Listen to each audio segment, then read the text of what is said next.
Mia compagna terrena, creatura fraterna, Ismene, sai tu forse quale disgrazia non compie Zeus?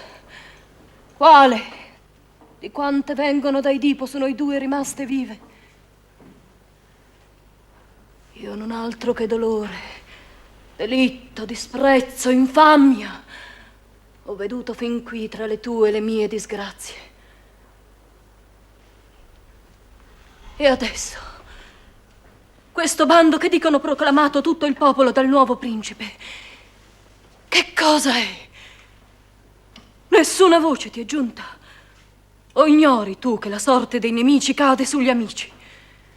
A me, certo, Antigone, non è pervenuta alcuna parola di amici, né lieta né triste. Da quando noi due fummo lasciate dai due fratelli, in un sol giorno di mano reciproca, morti. E da quando è partito stanotte l'esercito argivo non so nulla di più, nulla che più mi conforti o che più mi rattristi. Lo pensavo. Ti ho chiamato fuori dal palazzo per questo, perché tu sola udissi. Che cosa mi vuoi dire? Sembra che un pensiero ti agiti, oscuro. La tomba non l'ha forse concessa Creonte a uno solo dei nostri fratelli, e l'altro ha ritenuto indegno di questo onore. Secondo giustizia, come usano dire, e giovandosi della legge, ha chiuso Eteocle nella terra, bene accolto là sotto dalle ombre. Ma il cadavere di Polinice, di lui morto con tanto affanno, c'è l'ordine di non coprirlo di terra e di non piangerlo neppure, ma di lasciarlo insepolto, illacrimato, dolce offerta ai corvi che lo guardano dall'alto per gioia di divorarlo. Questo ha ordinato Creonte. Lui, buono, a te e a me. Sì, anche a me. E verrà lui stesso qui ad annunziare chiaramente il suo fermo volere a quanti non lo conoscono. Non si tratta di cose vane, ma chiunque ardirà di compiere il gesto funebre, quello morirà lapidato dai cittadini. Così è stabilito.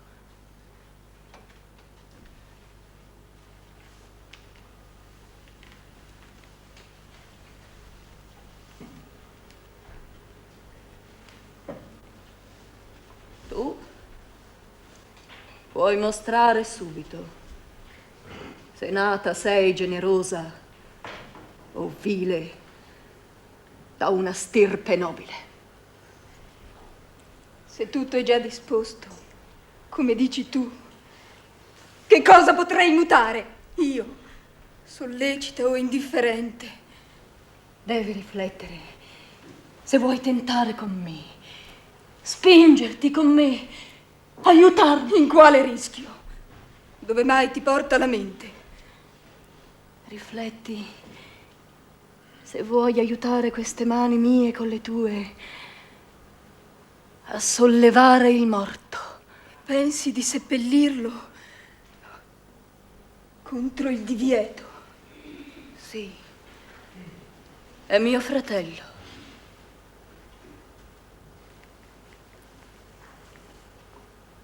È tuo anche se tu non vuoi.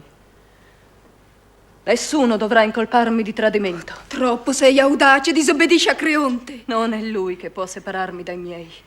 Non ne ha il diritto. Ripensa, nostro padre, sorella. Come offeso, maledetto, vituperato è morto. E colpito aveva i suoi occhi di propria mano per le colpe scoperte da se stesso. Ripensa a quella che fu sua madre e sposa, duplice nefando lume. Fece scempio di sé troncandosi la vita con una corda. Ed ecco l'infamia ultima. I due fratelli, l'uno uccidendo l'altro, hanno compiuto da se stessi in un giorno solo il destino comune. Considera tu ora di quale morte più atroce moriremo noi due abbandonate se trasgrediamo il comando, il potere di un sovrano resistendo alla legge. Ma soprattutto conviene ricordare questo, che noi siamo donne, per natura incapaci di lottare contro gli uomini. Costrette dai più forti, dobbiamo subire queste cose, e di queste anche più gravi.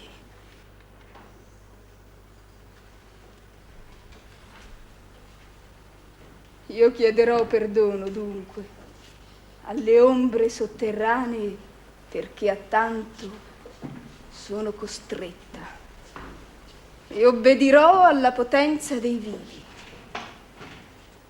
Eccedere dai nostri limiti è una follia.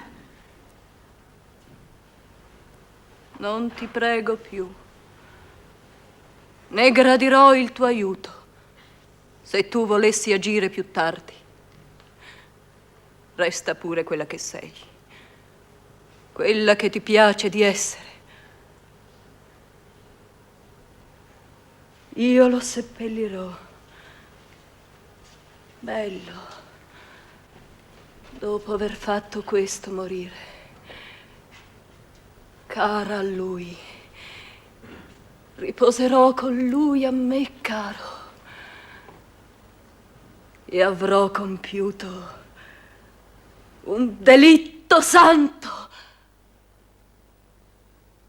a quelli di laggiù. Dovrò essere cara per un tempo più lungo che a questi di quassù, perché laggiù starò per sempre. Rimani tu qui a disprezzare le leggi divine. Io non le disprezzo, le leggi divine, ma nulla so fare contro i cittadini. Inutile pretesto che non ti può coprire.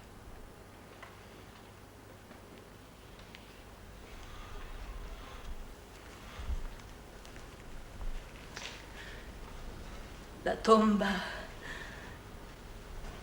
io vado a innalzare da sola a mio fratello. Povera te, mi fai spavento. Di me non darti pena. Guarda il tuo destino. Non svelare il tuo disegno a nessuno, almeno nascondilo, ti prego. Lo stesso farò io. No. No, devi parlarne, anzi. Svelare a tutti l'opera mia.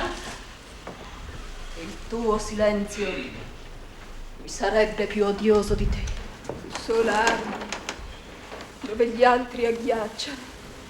Ma so di piacere a quelli che più devo amare. Se vi riuscirai, Tu prendi la via dell'impossibile. Mi fermerò soltanto quando cadrò. Dall'impossibile bisogna guardarsi fin dal principio. Se dici questo sarai odiata da me. Odiata dal morto, meritatamente e subito. Lascia affrontare a me e alla follia che mi accompagna questa prova terribile. Nulla sopporterò che mi impedisca una morte lodevole.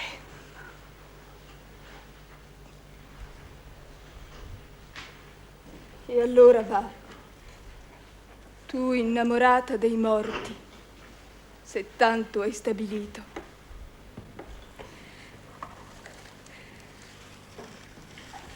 Ma sappi che da folle vai, seppure amata.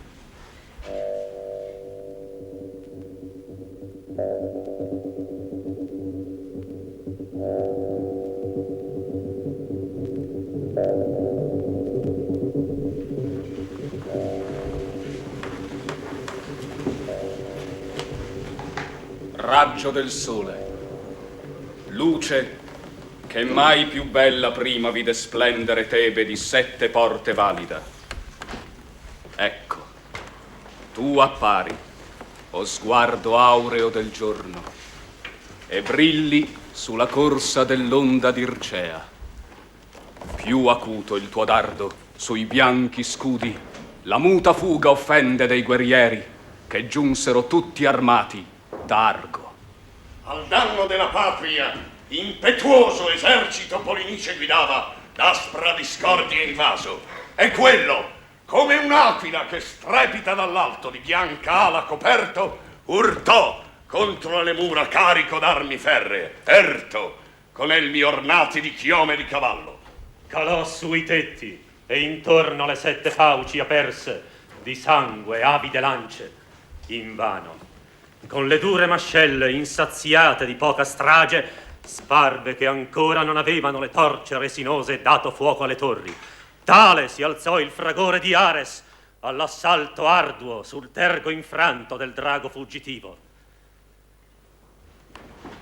D'ogni superba voce Zeus respinge il suono. Quando li vide muovere come vasta fiumana, fieri dell'armi d'oro, a terra con la folgore colui che già gridava dall'alto delle mura contro il cielo profondo, raggiunta la vittoria. Al suolo rimbalzando incenerito cadde, lui che portava il fuoco con l'impeto del vento, lui, ebbro di bufera e di sfida.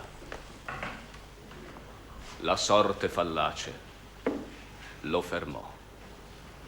Gli altri, con altri mali, con violenza orribile, il grande Ares colpì. Lungo le 7 porte i 7 condottieri, e pari contro pari disposti hanno lasciato a Zeus trionfatore offerte d'armi bronze. Ma non così quei miseri, nati d'un solo padre ed una madre sola, 2 lance vittoriose, l'un corpo contro l'altro puntando, si divisero ugualmente. A Tebe la vittoria larga d'onori è giunta, e insieme a Tebe esulta. Dimenticare i lutti delle battaglie, entriamo nei templi degli dei con danze sino all'alba prolungate. Colui che a nuova gioia Tebe scuote, Bacco, ci guidi. Il signore di Tebe ecco venire, il figlio di Menoiceo, Creonte, per i casi recenti del fato nuovo re. Quale disegno medita nell'animo? Perché ci ha tutti convocato con messaggio comune?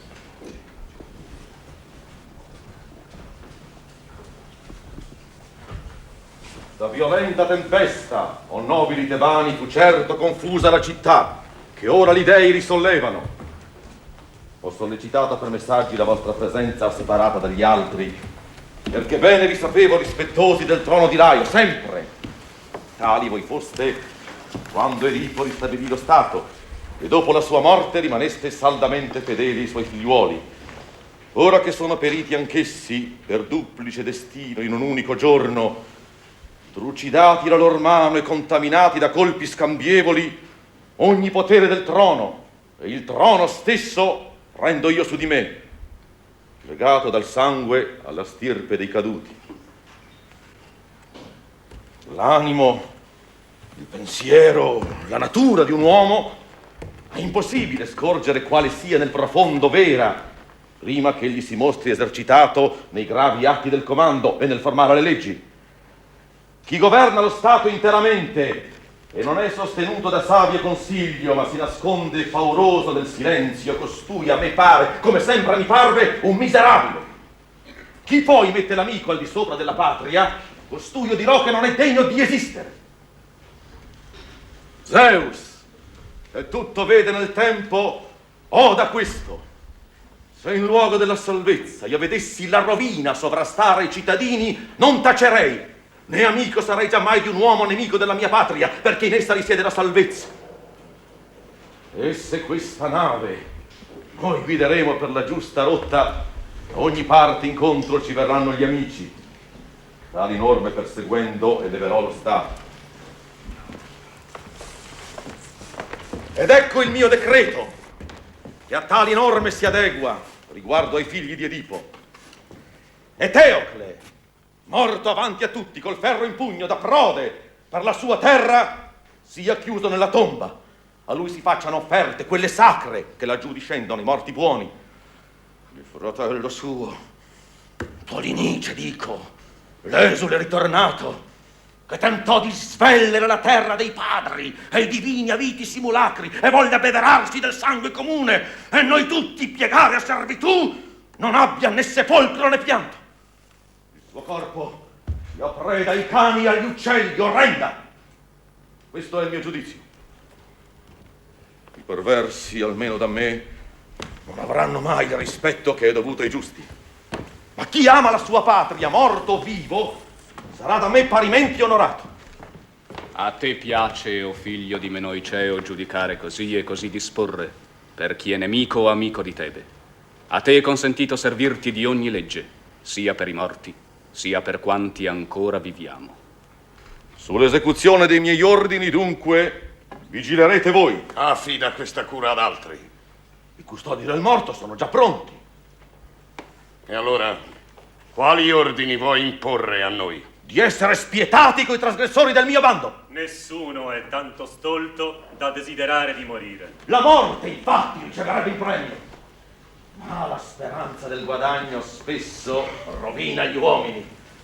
Signore, certamente io non dirò d'aver perduto il respiro per la furia di arrivare. Non ho sollevato il piede svelto, molte soste ho fatto come frenato dai pensieri. Mi voltavo a riguardare la strada per tornarmene indietro. L'anima, conversando, mi diceva: disgraziato, perché vai proprio là dove ti aspetta una pena sicura? Infelice! Infelice! Ti fermi ancora? E se Creonte saprà il fatto da un altro, come non avrai da dolertene? Così pensando riprendevo a camminare incerto e lento, e la via breve diventava lunga. Finalmente prevalse il venir qui, da te. Parlerò, anche se ciò che ti dico è inutile o cosa da nulla. Sono venuto aggrappato alla speranza che niente mi capiterà fuori di quello che il mio destino decide. Non vedo la causa di tutta questa paura. Prima voglio parlarti di me, perché non sono io che ho commesso il fatto e nemmeno ho visto chi l'ha commesso. Non è giusto quindi che qualche disgrazia venga addosso a me. Tu sai prendere bene la mira, lo aggiri bene di ripari il fatto, eppure hai l'aria di dovermi raccontare una storia spiacevole. Sempre le cose gravi costringono all'indugio. Ma vuoi una buona volta parlare e andartene lontano? Ebbene, te lo dico. Il morto, qualcuno poco fa è andato a seppellirlo. Sì, ha sparso arida sabbia sul cadavere e ha compiuto i riti che si devono. Cosa dici? Quale uomo ha usato tanto? Non so. Tracce non si mostravano né di vanga né di zappa. La terra intorno era dura, secca, intatta, né appariva solcata da ruote. Nessun segno visibile del colpevole ignoto. Appena la prima guardia del mattino ci rivelò l'accaduto, fummo presi tutti e stupiti da uno stupore penoso. Il corpo era scomparso alla vista, non però tumulato. Un lieve strato di polvere lo copriva, gettato là come da uno che volesse schivare un sacrilegio.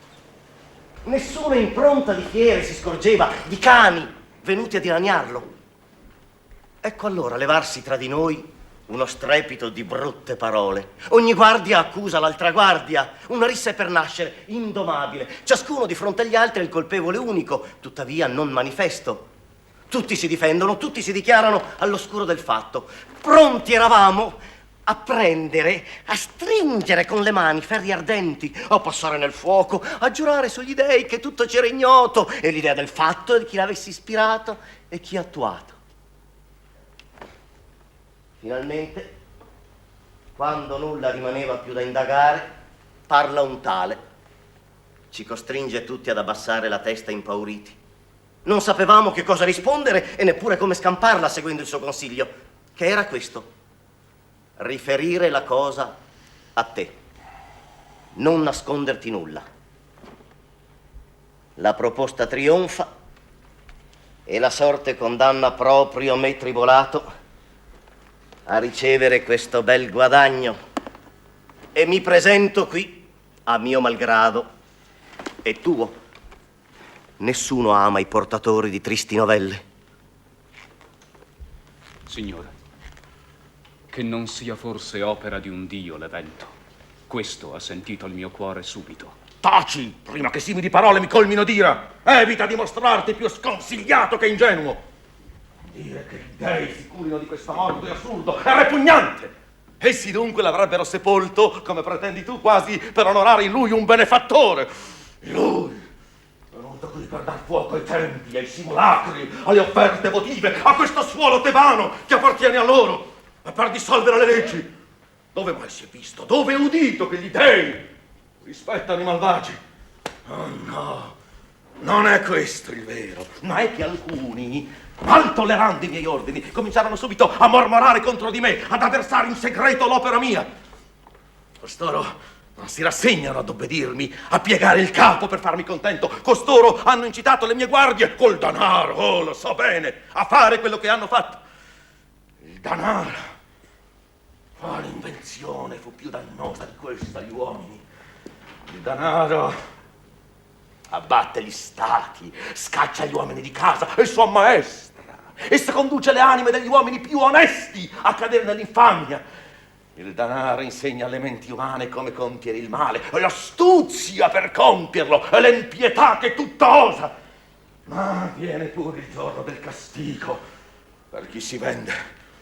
Intanto, come Zeus, e da me venerato ancora, sappi bene una cosa. Per Zeus, giurandola, dico a te: se l'autore di questa sepoltura non sarà scoperto, se non lo trascinerete qui davanti a me, la semplice morte non basterà al vostro castigo, ma prima, sospesi e flagellati, svelerete vivi questo vilipendio.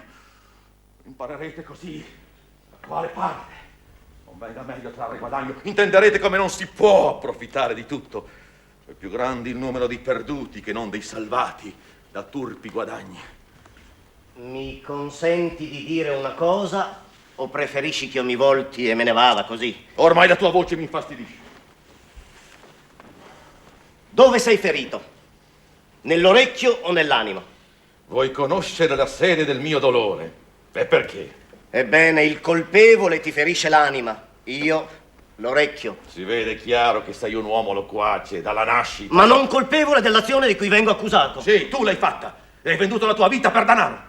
Terribile cosa quando uno si forma un'idea e quest'idea è falsa, vuota come le ombre. Scherza pure tu su queste ombre. Se non svelerete i colpevoli, bene direte allora che i guadagni miserabili producono sciagure. Che si trovi il colpevole è meglio veramente, ma si prenda o no, e questo la fortuna solo stabilirà, tu qui non mi vedrai più ritornare, lo giuro. Sono salvo ancora una volta contro ogni attesa e speranza. Quanta riconoscenza devo agli dèi.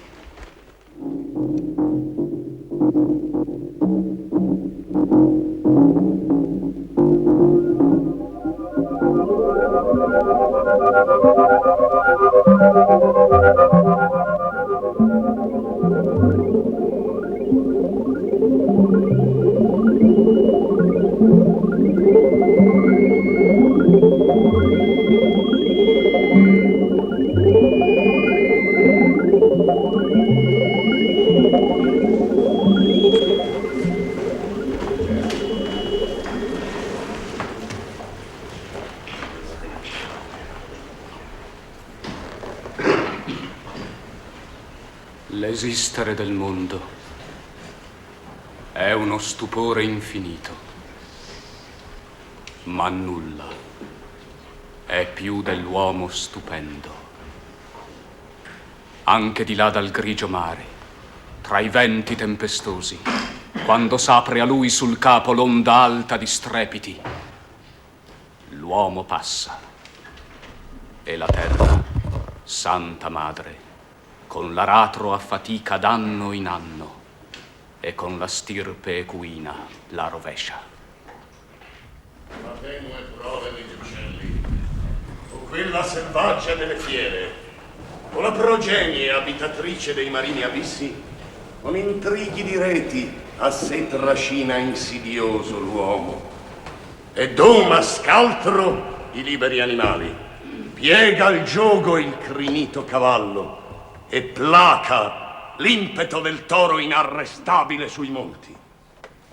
La parola, il pensiero come il vento veloce, l'indole civile, apprese da solo e a ripararsi dalla pioggia e dai freddi sereni della notte. Fatto esperto di tutto, audace corre al rischio del futuro, ma al riparo non avrà dalla morte, pur vincendo l'assalto d'ogni morbo inaspettato.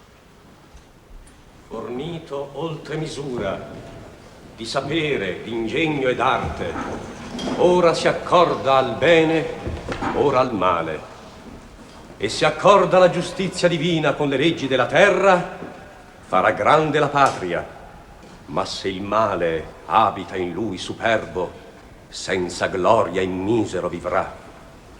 Ignoto allora sia costui alla mia casa e al mio pensiero.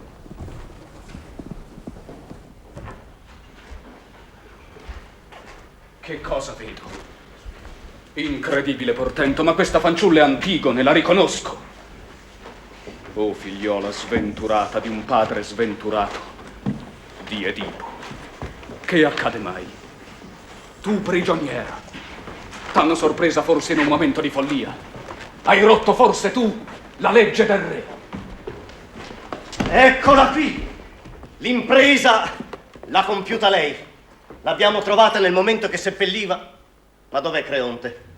Esce ora dal palazzo, di nuovo e bene a proposito.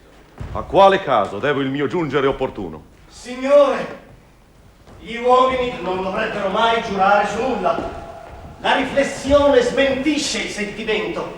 Io non avrei certo creduto di ritornare tanto presto, sfuggito com'ero da quelle tue minacce. Ma una gioia improvvisa, fuori d'ogni speranza, contro ogni speranza, è un piacere a nessun altro eguale. Per questo mi rivedi qui, pure se infedele ai miei giuramenti. Ti conduco questa ragazza. L'ho sorpresa io che celebrava il rito funebre. Questa volta non devo niente al destino, la fortuna è mia e non d'altri. E adesso prendila, fanne ciò che ti pare, puoi giudicarla, farla confessare. Io sono libero. Ed è giusto che io non abbia nulla da dividere con queste sciagure. Tu la conduci. Ma dove l'hai presa? In che modo? Seppelliva il morto, è tutto. Comprendi bene quello che dici e affermi il vero? Ho visto costei mentre seppelliva il morto che tu volevi intoccabile. È chiaro?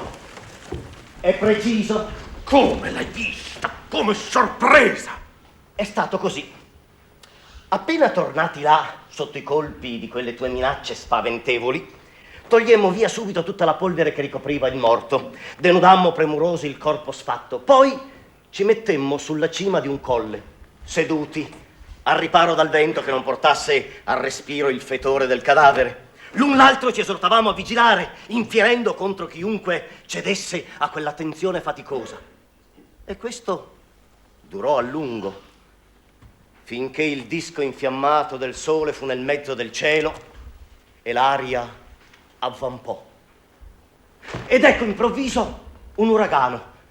Solleva da terra un turbine scuro, un vero tormento celeste che invade tutta la pianura, devasta tutta la selva e copre l'etere grande. Noi resistevamo, con gli occhi chiusi, a quel flagello divino. Si allontanò dopo molto tempo. Fu allora che vedemmo la fanciulla. Strideva, lamentosa, acuta, come un uccello sconsolato che trova il nido vuoto vedovo dei suoi piccoli. Così era lei nel vedere il cadavere scoperto. Con gemiti alti essa mandava, nella calma recente dell'aria, maledizioni feroci agli autori del sacrilegio, e porta subito nuova terra secca con le mani, eleva in alto una brocca di bronzo battuto per aspergere il corpo di triplice libazione. La vediamo, ci precipitiamo, la prendiamo. Non si spaventa. L'interroghiamo su quel che aveva fatto prima e su quello che stava ora facendo. Immobile, nulla nega. Io ne godevo e ne soffrivo. Uscire dai guai è un piacere, metterci gli altri, gli amici, è un dolore. Un dolore però, così penso io, che vale meno della mia salvezza. E tu che resti là a testa bassa, affermi tu il fatto o lo neghi? Lo affermo e mi guardo bene dal negarlo. Tu va pure dove vuoi, sei libero da una grave accusa. E tu rispondimi, ma senza tante parole. Conoscevi il mio ordine, il mio divieto? Lo conoscevo. Potevo forse ignorarlo. Esso era noto, chiaro a tutti. Tu hai osato sovvertire queste leggi. Sì, perché non fu Zeus a impormelo, né la giustizia che siede laggiù tra gli dei sotterranei ha mai stabilito queste leggi per gli uomini. Io non credevo poi che i tuoi divieti fossero tanto forti da permettere a un mortale di sovvertire le leggi non scritte, inalterabili, fisse degli dei, quelle che non da oggi, non da ieri vivono, ma eterne, quelle che nessuno sa quando comparvero. Potevo io, per paura di un uomo, dell'arroganza di un uomo, venir meno a queste leggi davanti agli dei. Ben sapevo di essere mortale, come no, anche se tu non l'hai decretato, sancito. Morire adesso, prima del tempo, è un guadagno per me. Chiunque vive tra tante sciagure, tra queste in cui vivo io, continue, come potrà non ritenersi fortunato, contento, se muore? Subire la morte quasi non è un dolore per me. Sofferto avrei invece, e senza misura, se avessi lasciato insepolto il corpo morto di un figlio di mia madre. Il resto non conta nulla. A te sembrerà che io agisca da folle, ma chi mi accusa di follia, forse è lui il folle. Questa ragazza è d'animo forte come era il padre, non sa cedere ai colpi della sorte. Oh già, ma sappi che questi spiriti duri sono quelli che più rapidamente si accasciano. Il ferro più tenace, temperato al fuoco, saldissimo, si spezza e si frantuma. Si vedono cavalli impetuosi obbedire docili a una sola scossa di freno. Non è lecito grandeggiare a chi vive in balia di altri. Costei ben ha saputo insolentire, calpestando le leggi stabilite. Ora, con nuova tracotanza, si vanta del suo crimine, anzi ne gode, tanto che io non sono più un uomo ormai, ma lo diventa lei un uomo. se non punisco questa vittoria. Sia pure costei com'è, nata da mia sorella, e fosse a me più vicina, più legata della mia stessa famiglia, non importa. Non sfuggirà ad una morte infamante, né lei né sua sorella. Anche la sorella accuso di avere desiderato, consigliato questa sepoltura. Chiamatela! Io l'ho veduta prima girarsi per le stanze, confusa, sconvolta, come fuori di ragione. È chiaro, l'animo di coloro che tramano nell'ombra si scopre da sé prima del tempo, benché si nasconda. Ma detesto, odio soprattutto chi, convinto di un delitto, lo vuole poi esaltare. Sono nelle tue mani.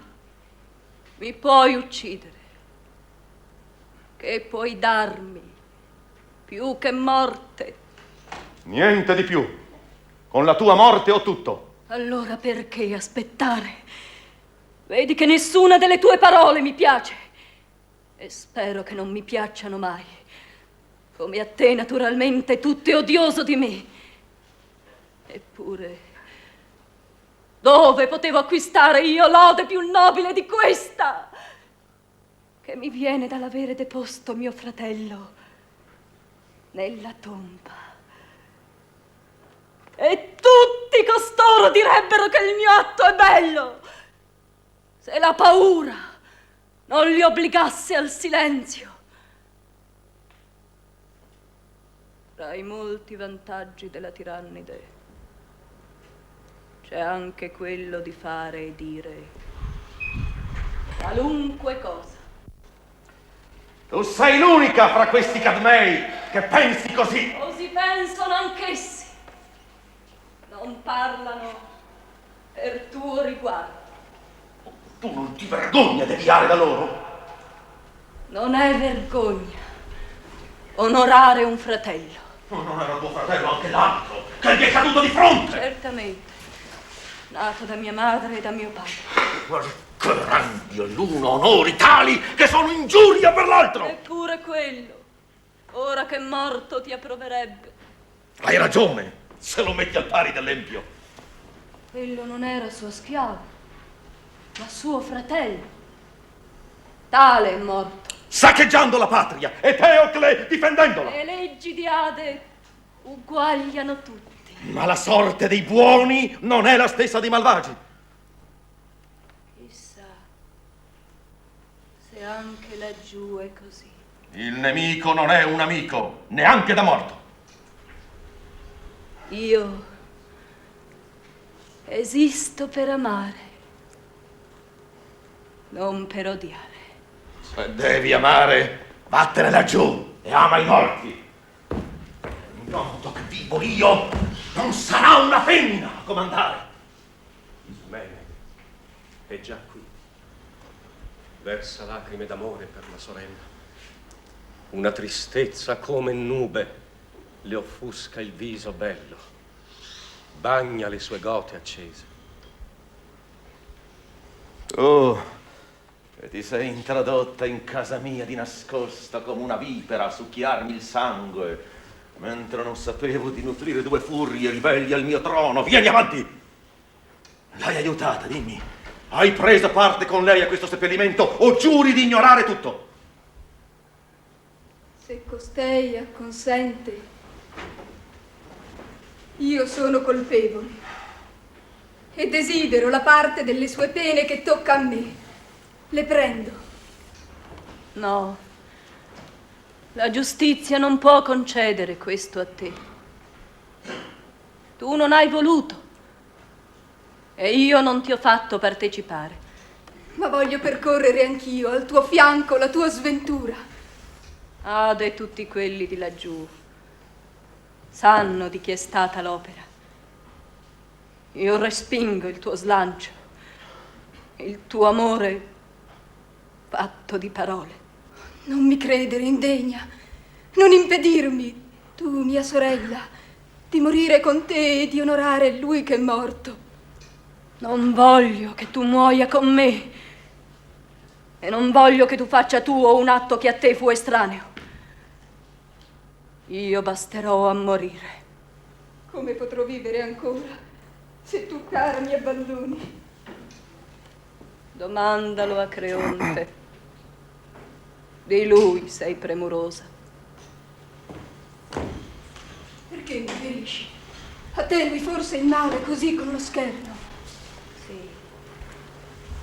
Tanto mi addolori che rido di te.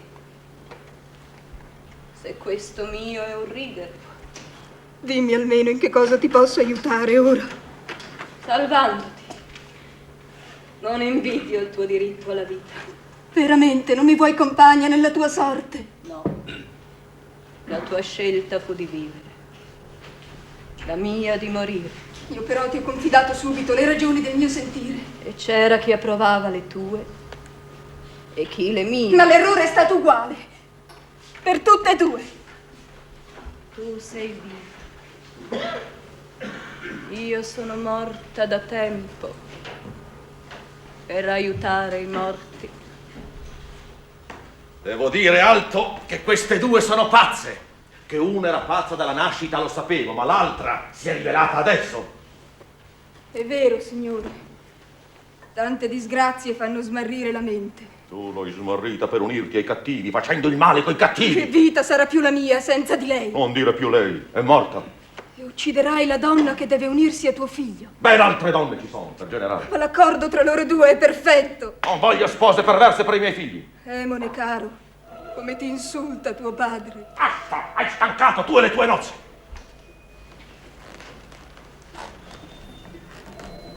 La morte allora è stabilita per lei. Così credo. Lo credo anch'io. Portatele via, subito! E siano chiuse nel palazzo! Perfino i coraggiosi pensano a fuggire quando la morte si avvicina alla vita.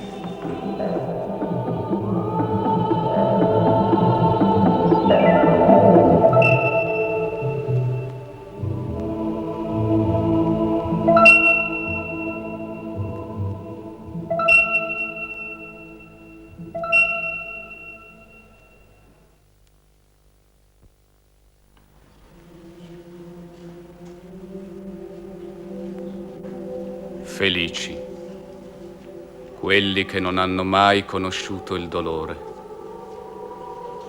Ma una volta che una casa investì l'urto di un dio, continua il compimento del flagello sull'intera progenie, inarrestabile. Così quando si scontrano feroci i venti della Tracia, l'onda scende in grembo al mare oscuro e ne solleva il nero fondo, e ai colpi trema il lido, risonante all'intorno alto di gemiti. Risalgono lontano le sciagure che vedo sotto i tetti dei labdacidi. Dai morti si rovesciano sui vivi. È un Dio che li distrugge senza tregua.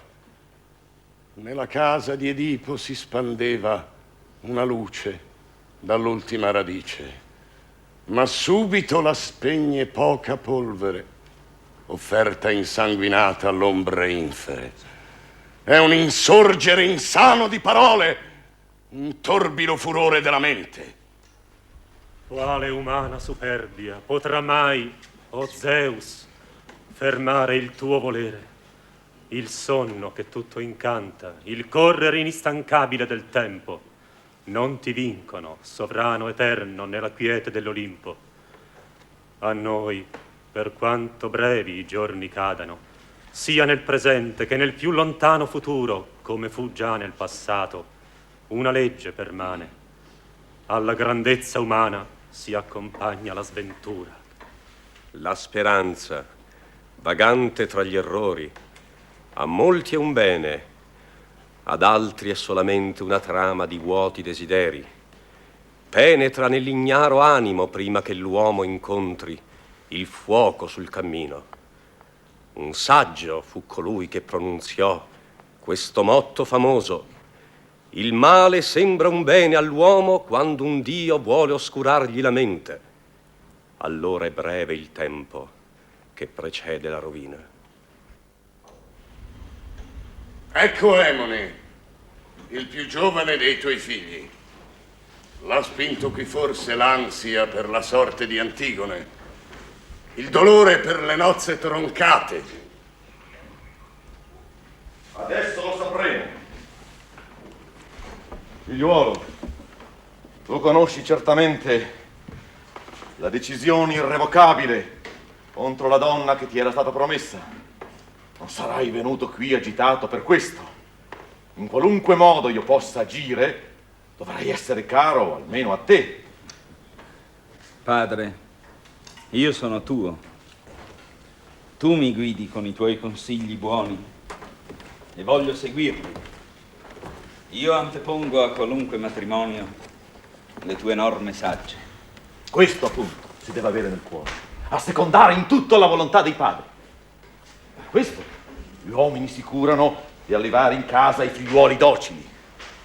Essi devono onorare gli amici che onora il padre, odiare i nemici che odia il padre e come lui perseguitarli. Ma l'uomo che genera figli inutili, che altro fa, dimmi tu, se non procurare molestia a se stesso e riso ai suoi nemici? Non gettar via, figliuolo, questi tuoi sentimenti per il piacere che ti può dare una donna e sappi che una cattiva donna, compagna di letto, ti offre un amplesso gelido. Quale disgrazia è più grande di un amico malvagio? Respingi da te questa femmina come una nemica, lascia che si cerchi uno sposo giù nell'Ade. Io l'ho sorpresa, non c'è dubbio alcuno, in ribellione aperta, sola fra tutti i tebani. E non intendo venir meno alla parola che ho data alla città, dovrò farla morire. Invochi pure Zeus, protegge i diritti del sangue. Se alleverò nel disordine in casa mia quelli a cui mi lega la natura, che cosa accadrà degli estranei? Uomo che ben governa e fermamente i congiunti sarà giusto nel governo del popolo. Io non potrò mai lodare chi rompe le leggi per orgoglio, chiunque sia, o tenti di sovrapporsi ai capi. Ma a colui che la città ha scelto per guida, a lui bisogna ascoltare, anche nelle cose di minor conto, in ciò che è giusto o giusto non è. Sono sicuro che un uomo così fatto saprebbe un giorno ben comandare, come bene seppe obbedire, e nella tempesta d'una battaglia resterebbe leale e saldo al posto assegnatogli. Ma non esiste danno più grande dell'anarchia. Essa abbatte gli stati, sovverte le case, rompe in guerra le schiere alleate, provoca la rotta. La disciplina, invece, può salvare molte vite ben governate. Bisogna dunque difendere l'ordine e le leggi che sostengono l'ordine e non cedere mai a una femmina. Meglio soccombere a un uomo, se necessario, in modo che non si dica che noi stiamo qui all'arbitrio delle femmine. Parli secondo ragione, se non mi inganna l'età. Padre, la ragione è un dono divino agli uomini, tale che supera ogni altro bene, e io non posso dire, né lo saprei, fino a che punto tu non parli giustamente. Anche ad altri però avviene pensare qualche cosa di buono. Assai più facilmente io, come tuo figlio, mi accorgo di quel che uno dice o fa o disapprova di te fra i tuoi sudditi.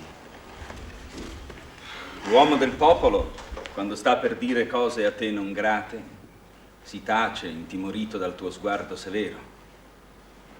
A me invece è possibile udire certi discorsi nell'ombra.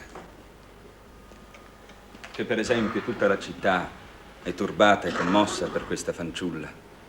La compiangono tutti come la più innocente delle donne, perché dicono che muore nell'infamia per un'azione degna piuttosto di gloria.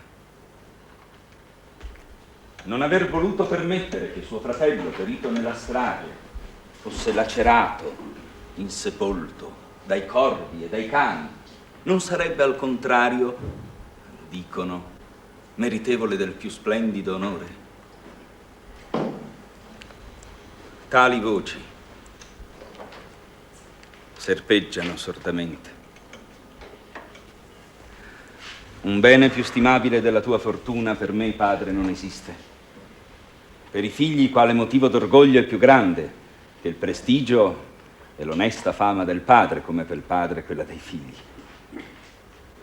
Non portare nell'animo l'idea solitaria che la verità sia tua e che niente altro sia vero.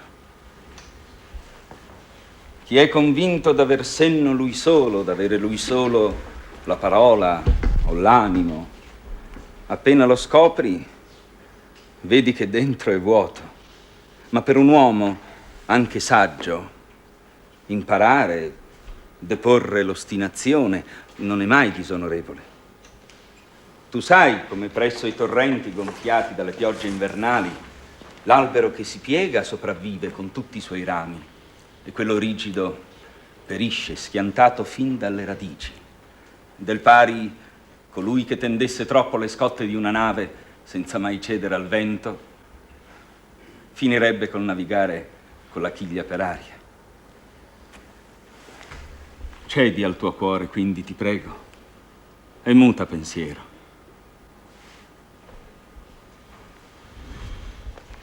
Se c'è in me, benché giovane, vigore di giudizio, io penso che superiore agli altri sarebbe veramente l'uomo nato, sapiente ed esperto di tutto. Ma poiché non è questa la realtà, conviene imparare anche da quelli che parlano con saggezza. Da tuo figlio ti conviene apprendere, Signore, se parla a proposito, e a te da tuo padre. Mi sembra retto il parlare di entrambi. Bene. Finalmente ho trovato chi mi insegna la saggezza. Alla mia età. Un ragazzo. Null'altro devi imparare che il giusto. Sono giovane, è vero, ma importano le azioni, non gli anni. Eccone una di azioni. Inchinarsi ai ribelli. Ma io non ti esorto a rispettare i malvagi. Ma quella infetta, guasta dal malanimo. Il popolo di Tebe non dice così. Sarà dunque il popolo a dettarmi ciò che devo io comandare? Sei tu ora che parli veramente come un fanciullo. Ma io dovrei allora reggere lo Stato per conto di altri, senza seguire me stesso. Ma non esiste lo Stato, se appartiene a uno solo. Lo Stato non è più dunque un possesso legittimo del sovrano?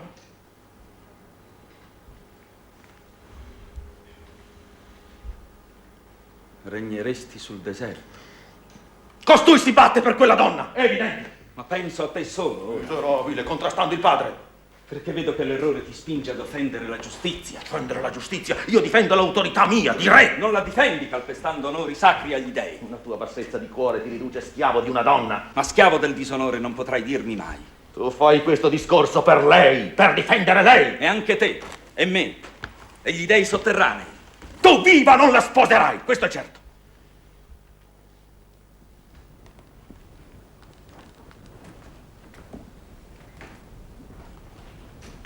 Ebbene, morirà. Ma un altro insieme a lei morirà. Scellerato, giungi perfino a minacciarmi. Non ti minaccio. Rispondo al tuo insensato ragionare. Se pensi di insegnarmi tu a ragionare, ti pentirai della tua saggezza. Direi che hai perduto la ragione se tu non fossi mio padre. Ma non losingarmi, servo di femmina. Vuoi parlare da solo senza che ti risponda nessuno? Per l'Olimpo ti pentirai di insultarmi! Portatemi quell'odiosa femmina! Che muoia davanti ai suoi occhi, subito! Questo non pensarlo neppure. No, davanti a me non morrà. Né i tuoi occhi vedranno più il mio viso. Vivi pure tra quelli, amici tuoi, che sanno sopportare la tua follia.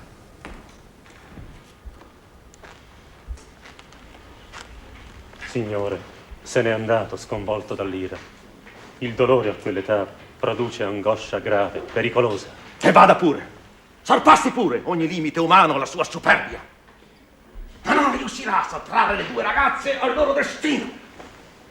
Pensi forse di farle morire tutte e due? No, no, dici bene. Quella che non ha toccato il cadavere, che ha le mani pure, la salverò. E l'altra? In che modo la farai uccidere? Lontano la porterò, dove non passano gli uomini. E viva La chiuderò in fondo a una caverna, scavata nella roccia. Le darò di cibo quel tanto che basti a risparmiare un sacrilegio, un contagio alla città. E lì, invocando Ade, il solo dio che lei adora, forse otterrà di non morire, o almeno imparerà, ma tardi, che venerare i morti è fatica inutile.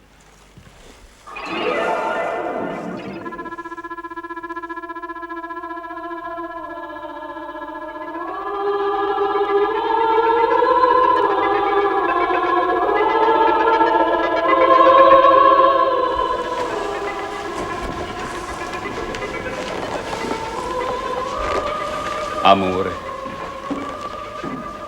irresistibile.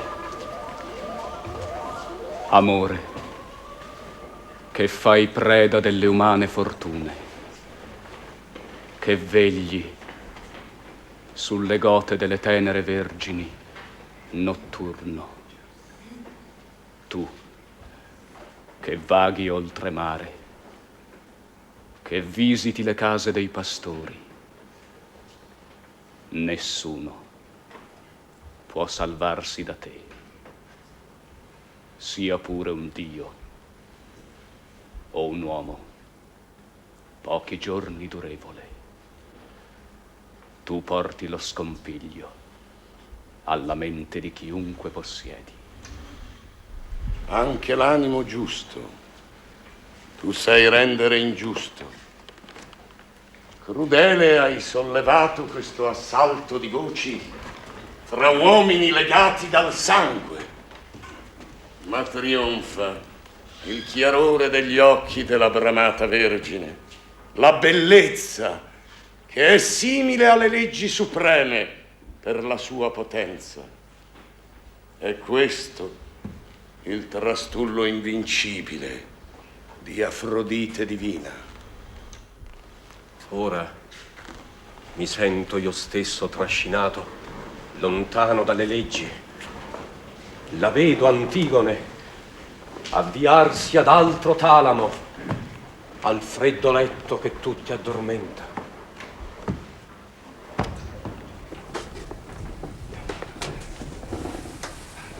Guardate, cittadini della mia terra materna,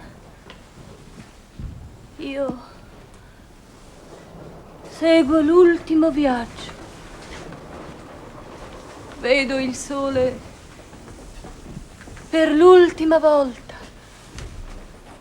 E poi nient'altro che notte.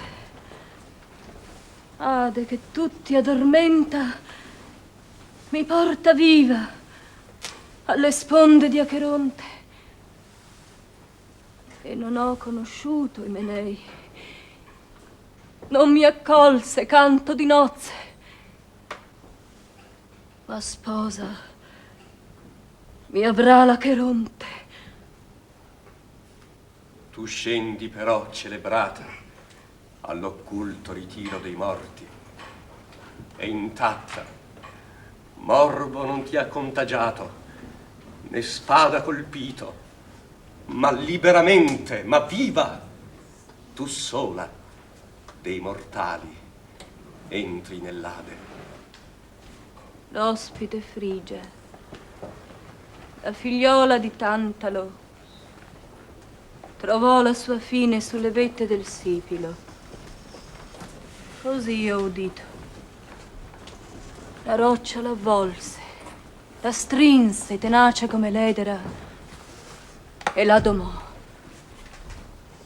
Una pioggia perpetua cade su lei e la copre la neve.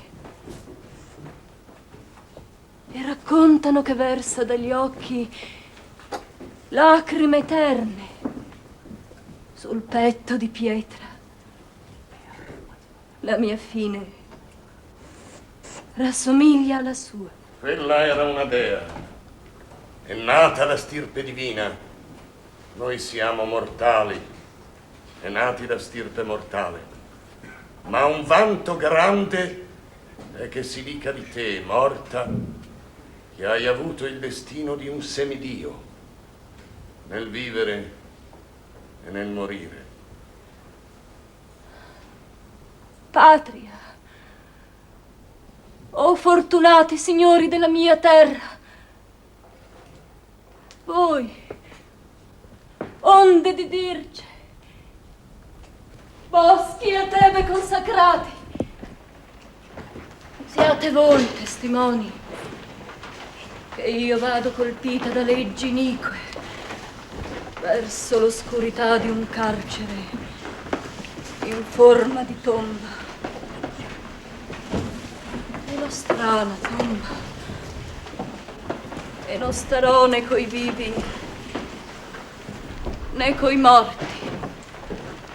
Davanti al piedistallo alto della giustizia, tu, per audacia estrema, o figlia, sei caduta urtando. E questa prova che subisci la devi agli errori paterni. Ecco, ridesti il pensiero mio più doloroso, il ricordo che si rinnova di lamento. Tutto il destino nostro che pesa su noi, sui nobili labdacidi, orrendo quel materno talamo. Oh, amplessi di una madre sventurata con mio padre nato da lei, da quale colpa fui partorita miserabile? Ed essi vado a raggiungere, io maledetta, io senza nozze ad abitar con loro. E le tue nozze, fratello, anche a te furono infauste. Morendo hai ucciso me pure, a te sopravvissuta. Onorare i morti, come tu hai fatto, è pietà certamente. Ma chi regge il potere non tollera che questo potere sia trasgredito. Ti sei lasciata guidare dalla tua sola passione e sconsigliata ti perdi. Mi trascino per questo viaggio inevitabile. Così, illacrimata, senza amici, senza sposo. Mi tolgono questa luce bella, il sole sacro. Quale pianto umano, quale voce amica gemerà sulla mia sorte? Non sapete voi forse che lamenti e pianti non cesserebbero mai se giovassero prima di morire? Conducetela via, senza attendere più. Godetela dentro un sepolcro di roccia profondo, come ho detto, e che la resti sola, abbandonata. Si lasci morire se vuole, se no può vivere sepolta in tale camera. Per quello che la riguarda, noi siamo innocenti. Le sarà soltanto negato di abitare con gli uomini, con noi di quassù. Oh, tomba, stanza mia, tu sei nuziale, chiusa, eterna dimora. Vicino a voi, miei cari, io vengo, quasi tutti già morti, Persefone vi accoglie. Io discendo per ultima, e in questo modo, il più tetro, e prima che scorra la parte della vita che mi fu data, ma spero che la mia venuta sia cara a te, padre, cara a te, madre, cara a te, fratello. Mortivo lavato, adornato, sepolto con le mie mani, ed ora per seppellire te, Polinice, ecco il premio che ricevo. Ma quale legge santa ho io offeso? Gli occhi al cielo sollevo inutilmente. Chi posso invocare al mio soccorso? Mi hanno accusato di impietà per un atto pio. Ebbene, se la mia condanna è giusta veramente davanti agli dei, sofferta la pena, voglio riconoscere l'errore. Ma se l'errore è di costoro che mi accusano, il mio augurio è questo: della sorte mia, che voi mi avete preparato contro ogni giustizia, sia peggiore la vostra. L'animo suo è ancora dominio di quell'impeto, ancora di quelle tempeste. Lo vedo, e punirò la lentezza delle guardie che la conducono. Parole che annunziano la morte imminente. Non ti conforto sperare che il mio ordine per costei non si compia. Tebe, terra dei miei padri, o celesti progenitori, io scendo senza indugiare. Guardatemi! Guardate la figlia dei vostri re, l'ultima che vi restava. Che cosa deve patire e da quali uomini per avere pietosa onorato la pietà.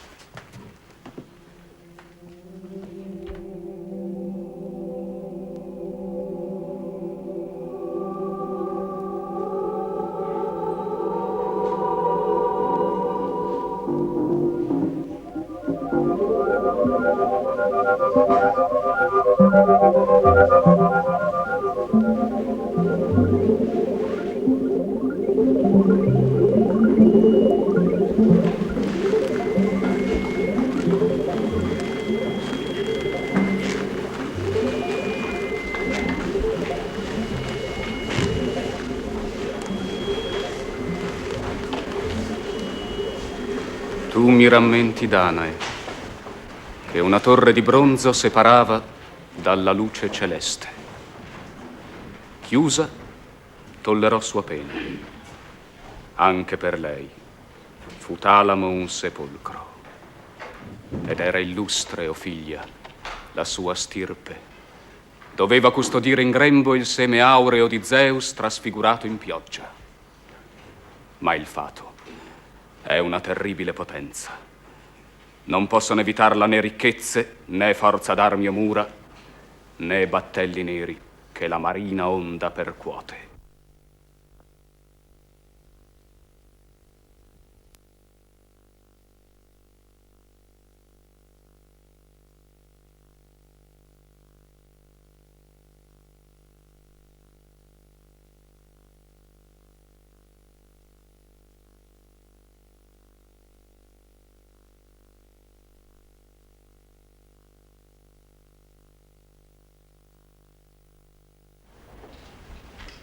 Anche fu soggiogato il re degli Edoni, l'irascibile figlio di Driante.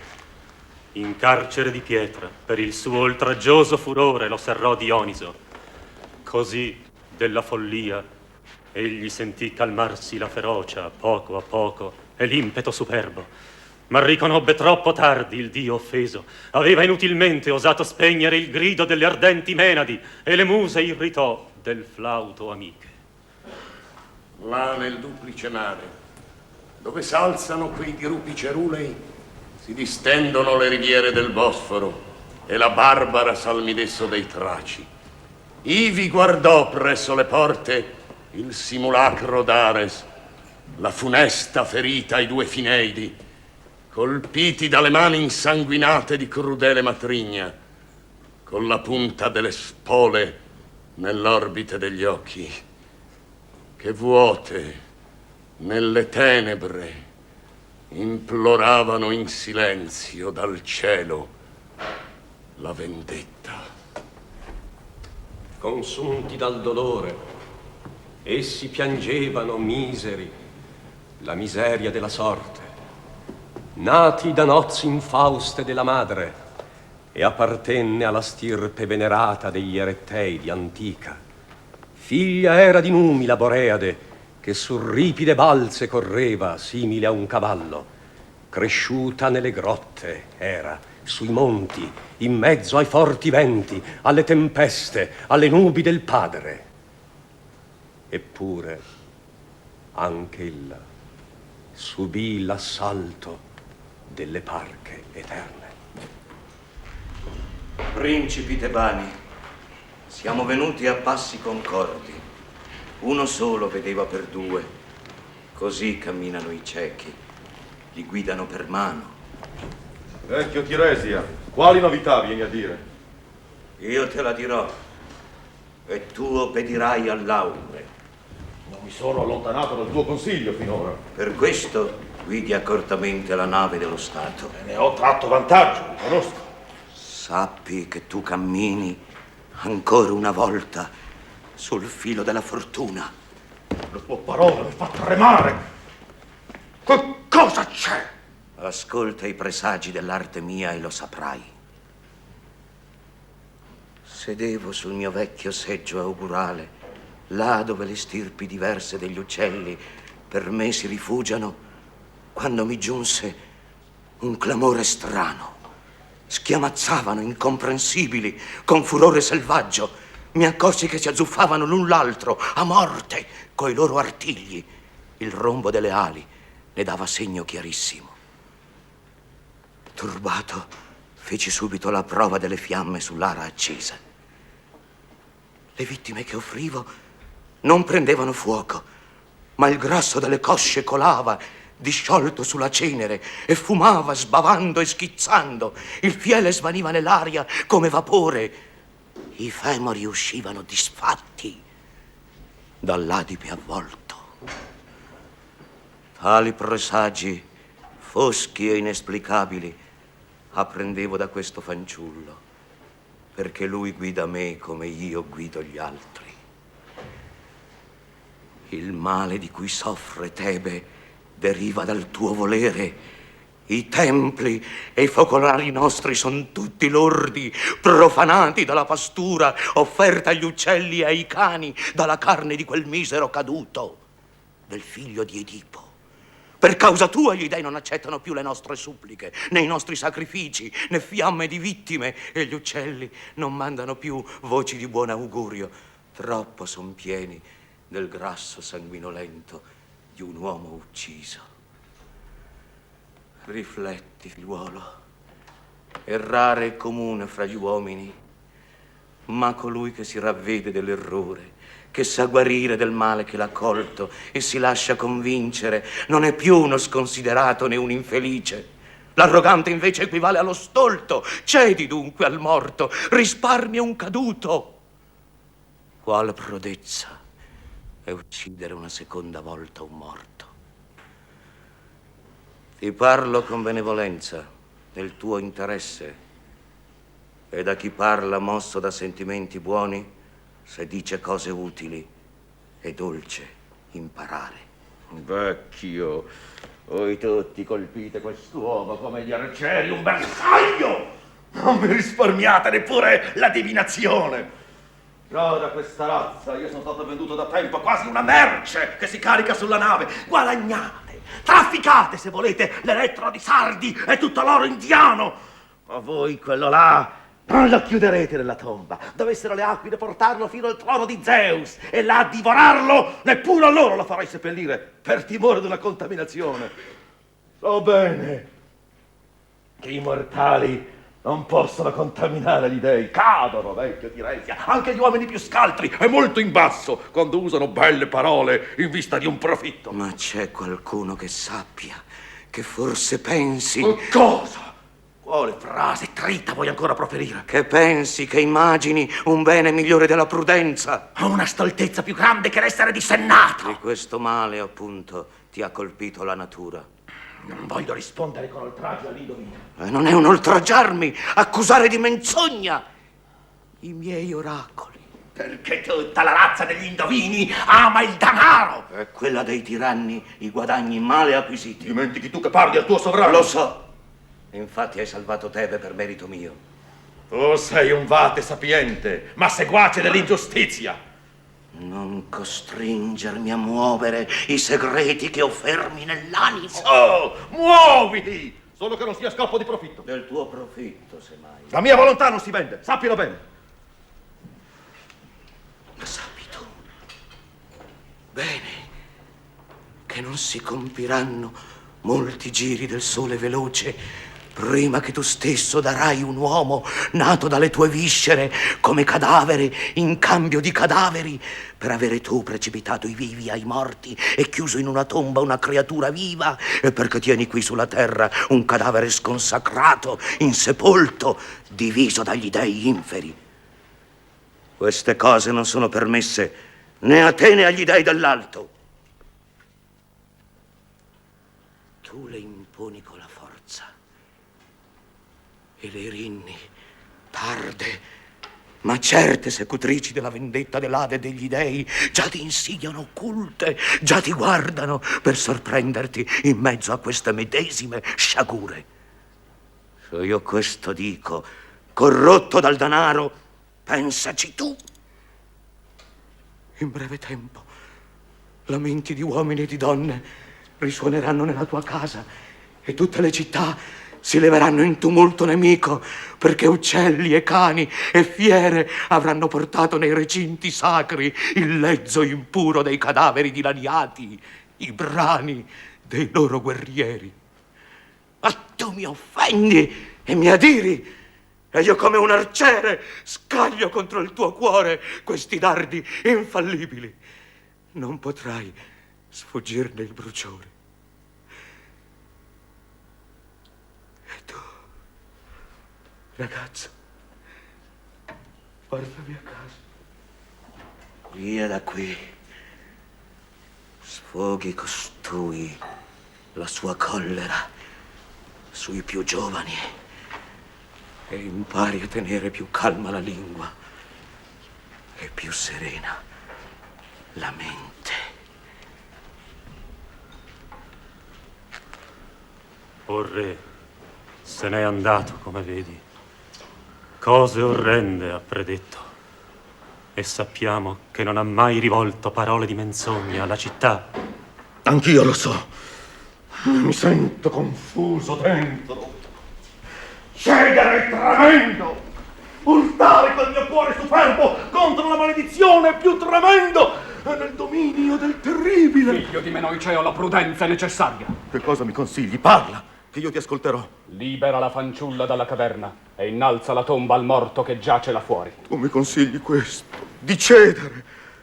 Lo credi necessario? Certo, signore, subito. Le sciagure mosse dagli dei arrivano veloci contro i malvagi. Piegarsi è duro. Rinunziare alla mia fatica. Che fatica. Eppure, se non c'è speranza, battersi contro il destino è vano. Va tu stesso, non mandare altri. Sì, voglio andare così come sono. Andate! Andate tutti, correte! Correte all'altura che si vede là in fondo! Il mio cuore è mutato. L'ho imprigionata io. E io la devo liberare.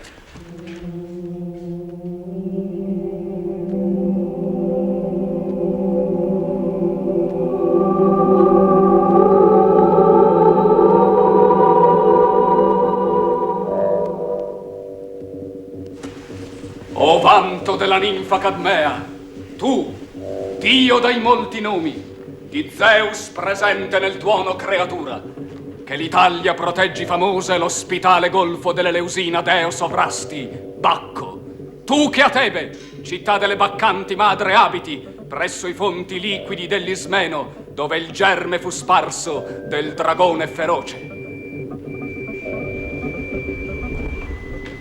Ti vedono i chiarori fumidi della doppia cresta del monte al giro delle ninfe coricee tue devote. Ti vede la sorgente Castaglia, le cime alte di Nisa che l'edera riveste, le riviere verdi di vigne a noi ti mandano fra l'eco dei divini canti delle Bohème. Tu vieni a visitare le vie di Tebe a festa.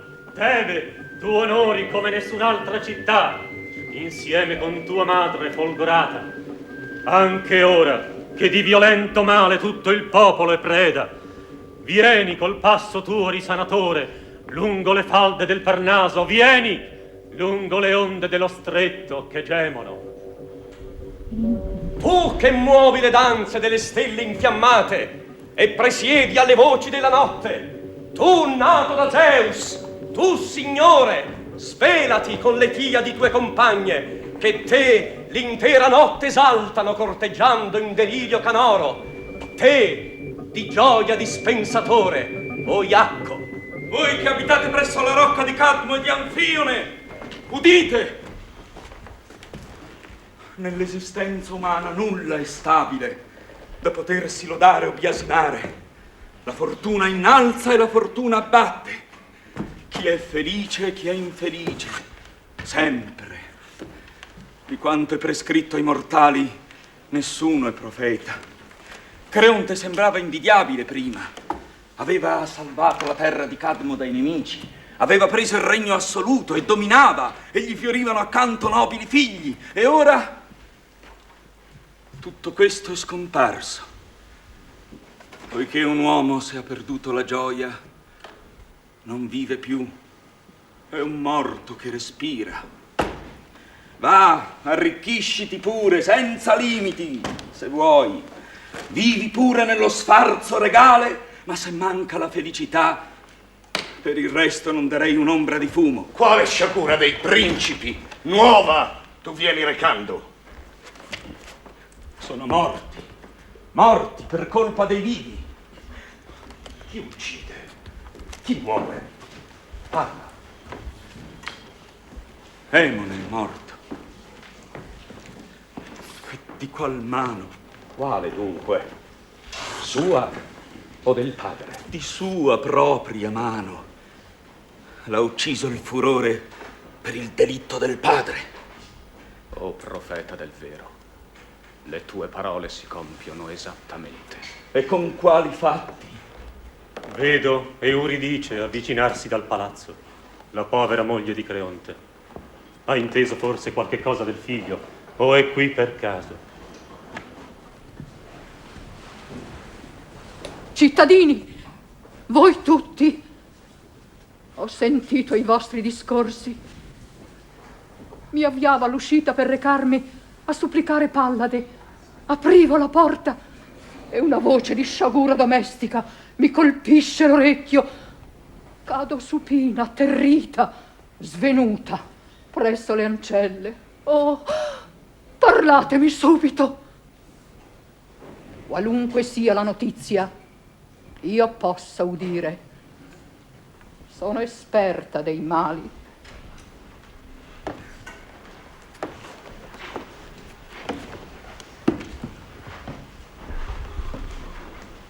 Amata signora, io ero là presente e ti parlerò senza togliere nulla al vero. Perché ti dovrei illudere con parole che più tardi conosceresti false? La verità sta in piedi, visibile sempre. Io seguivo il tuo sposo e lo accompagnavo come guida laggiù, dove finisce la pianura.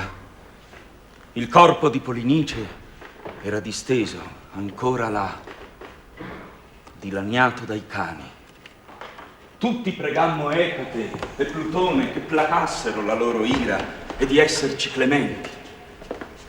Lavammo il cadavere con acqua purificatrice, bruciammo rami e virgulti appena divelti quanto restava di lui, e la tomba rialzammo di terra materna.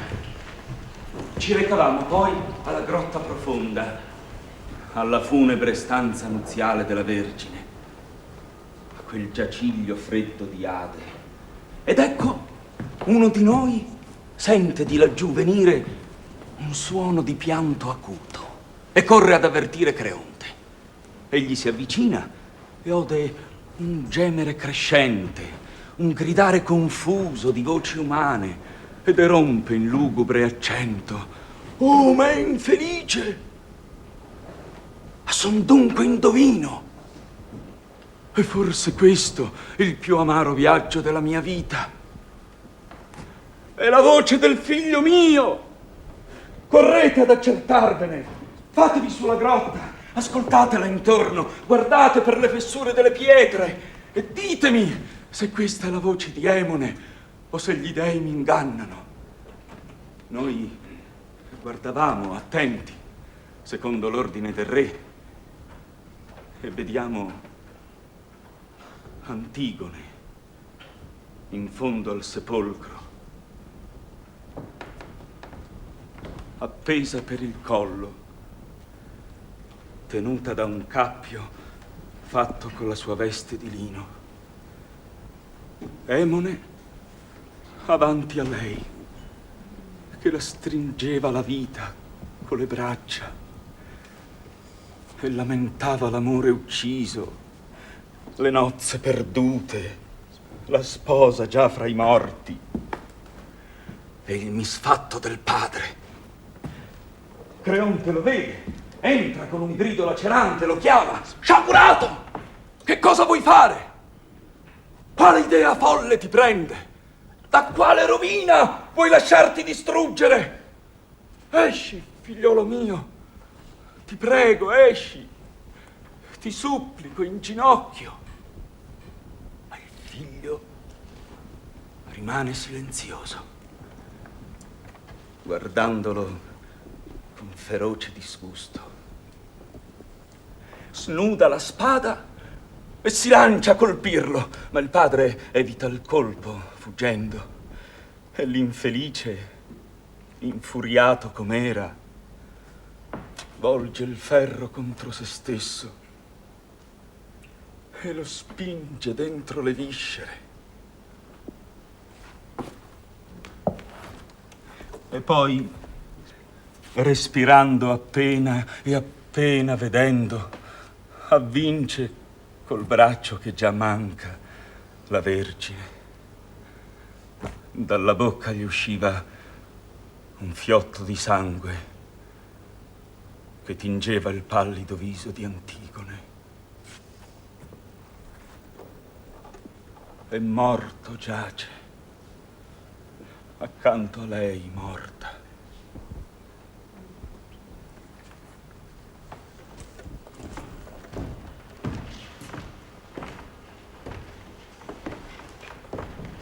S'è compiuto il rito nuziale nelle case dell'Ade, dimostrando agli uomini che perdere la ragione è veramente il più grande dei mali.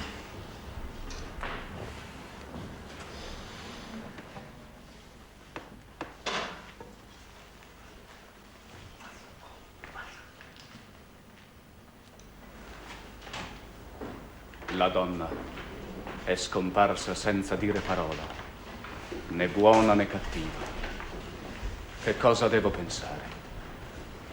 Ne sono anch'io meravigliato. Spero che, udito il lutto del figlio, sia andata via per non piangere davanti alla gente, ma in segreto. Lamenterà nelle sue stanze, con le ancelle, la sciagura domestica. Il senno la terrà lontana dall'errore. Non so. Ma il troppo silenzio è grave, io penso, quanto un gridare lungo e vano. Dici bene tu.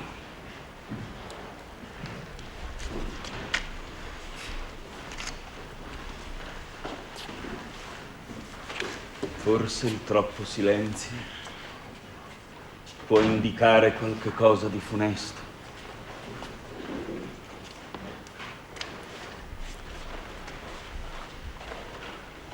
Guarda, il re stesso arriva. Porta nelle braccia la prova, troppo chiara, se così posso dire, dei suoi troppi errori.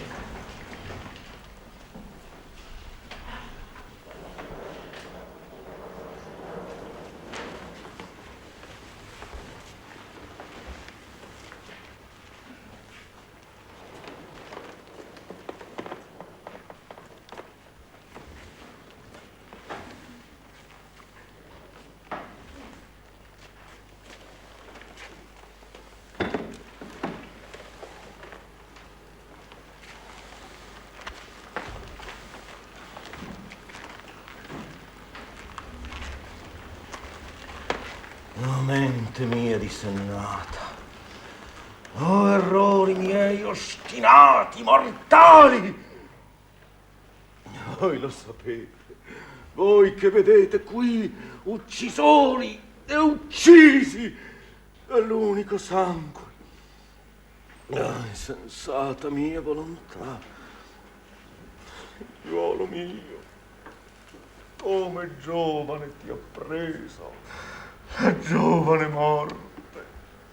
Tu sei morto, partito per la demenza mia, non già per la tua. Tu riconosci tardi la giustizia. Sì, finalmente capisco. Mi colpì sul capo allora un dio con grave peso e mi stordì e mi spinse per vie deserte e abbatté e calpestò la mia felicità. Oh, sforzi dolorosi, inutili e immortali. Signore, pare che tu venga avanti con sulle braccia sciagure e che altre tu ne riservi in casa tua, e presto lo vedrai. Quale dolore può aggiungersi ancora a questo? La tua donna è morta. La madre di questo morto è madre veramente.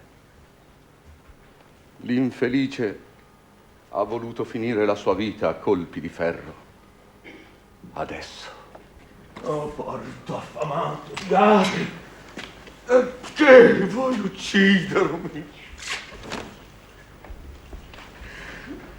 E tu, che vieni con la voce della morte a darmi questo messaggio?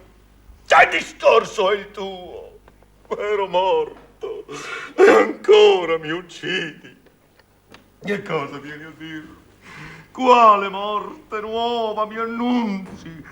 Qual è questa donna che versa altro sangue sulla mia rovina?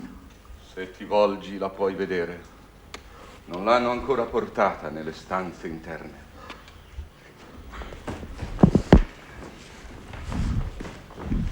Oh, sì! Vedo! L'altra sciagura! La seconda! Quale sarà la sorte che mi attende ormai? Ho qui tra le braccia il corpo di mio figlio e là davanti un altro cadavere. Madre infelice, povero figlio. Ella si ferì con una lama acuta ai piedi dell'ara. Velata gli occhi di tenebre, lamentava la sorte gloriosa del suo figliuolo morto prima, di Megareo, e poi questa di Emone, e infine malediceva te, chiamandoti il padre assassino dei suoi figliuoli. Io sussulto per lo spavento. Nessuno di voi mi colpisce per una spada a due tagli in pieno petto. Io sono tutto immerso in una sciagura terribile. Lei morta ti accusa di essere stato tu la causa della morte di questo e di quello. Ma in che modo se n'è andata? S'è dispersa così il sangue. Appena conosciuto questo delitto e udito il pianto per la morte del figlio, ha colpito se stessa al cuore fin dentro. Le mie sciagure non hanno l'eguale tra i mortali. A questo peso nessuno reggerebbe. Io ti ho ucciso! Io disgraziato! Sì, dico il vero! Voi portatemi via! Portatemi lontano! Ormai non sono più nulla.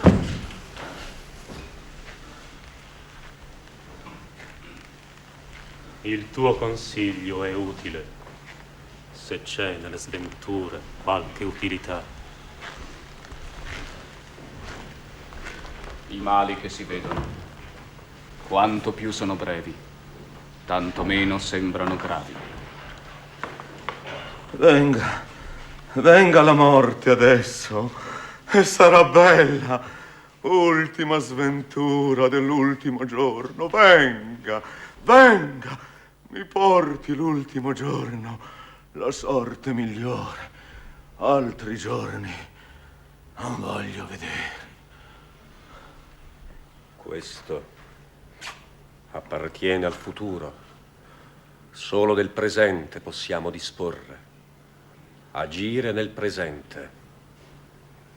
Lasciamo il futuro a chi ne dispone. Ma tutte le cose che amo, io le unisco a questa preghiera, a questo voto. Non fare voti, non chiedere nulla ora, che non c'è scampo per nessuno quando il destino immutabile ha decretato la sventura per i mortali. Portatemi via, lontano, portate via quest'uomo insensato, figlio. Senza volere ti ho ucciso. E te, consorte mia, non so neppure da che parte io debba volgermi. Tutte le cose mie vacillano, oblique.